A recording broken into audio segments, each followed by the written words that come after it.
Across Australia, New Zealand and the South Pacific, this is the week's Adventist News in Focus with David Gibbons.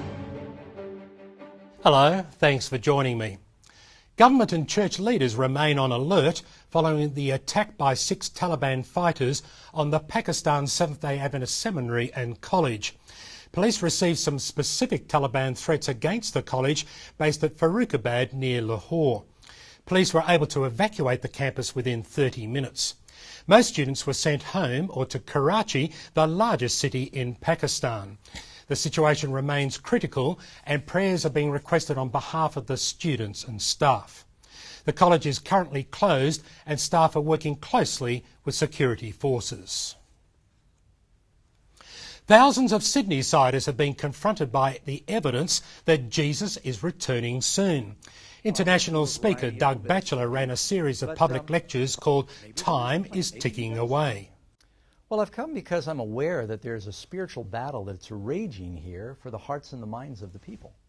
Atheists are also holding meetings in Sydney attacking Christianity and claiming religion poisons everything. The Batchelor meetings were advertised on television and were held in 2 theatres in the middle of the city. The Day It Rained Fire, It Is Written Oceania's first Australian-produced episode on free-to-air television, has won an award of merit from the Accolade competition. The Accolade is an international awards competition that recognises the work of film, television and videography professionals. It Is Written Oceania is one of the only 2 Australian Award of Merit winners in the television category and is the only religion ethics show to receive an accolade this year. The Day It Rained Fire is a program about the Victorian Black Saturday bushfires that claimed over 170 lives in February this year and its impact from a Christian perspective. A popular Christian youth speaker cannot believe how successful his last visit to Australia has proven to be. Matthew Gamble challenged young people at the regional camp in North New South Wales to make a public declaration about following Jesus. Claim it, proclaim it, do whatever it takes. Get to know Jesus.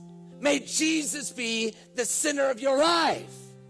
Before he arrived from his home in New Haven, Connecticut, Gamble knew that Jesus must be the focus during the 10-day series of meetings.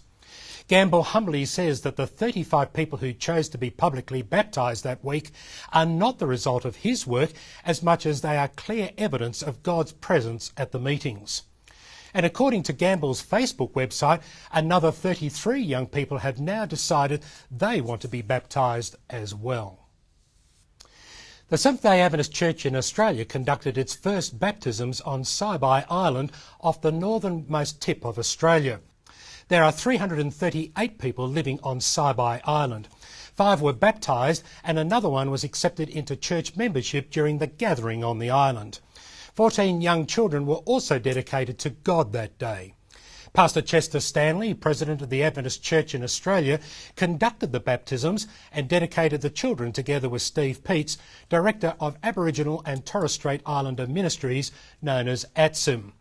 The baptisms followed an outreach campaign in the Torres Strait conducted by ATSIM's Pastor Don Felberg in February this year. There are plans for further outreach campaigns to be run on the island. Now, Record editor Pablo Lillo joins us to tell us what's in this week's edition of Record. Hello, Pablo. Hi, David. Good to see you.